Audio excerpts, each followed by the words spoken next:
Family के हम गोड़ छू के गोड़ लगत नहीं। हमारे एगो छोटा सा आग्रह बा कि हमारे चैनल के सभी सब्सक्राइब करे और सब कोई देखे।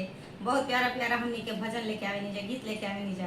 तो लोग जितना देखम उतना जैसा गीत सुने के विचार हुई तो कमेंट में बताई लोग उ गीत हमनी के चाहे शादी विवाह के होके, जनेऊ के होके, माने कैसनो पारंपरिक गीत होके हमनी के रौरा लोग के सुना दे। हम जा रौरा लोग एकदम हाजिर बानी जा हमनी के। तो देखिए एगो शिष्या बड़ी का आग्रह करा तरी गुरुजी से कि का को चाह तरी शिष्या। तो सुनी कैसा निभाव बा कि लाल पिया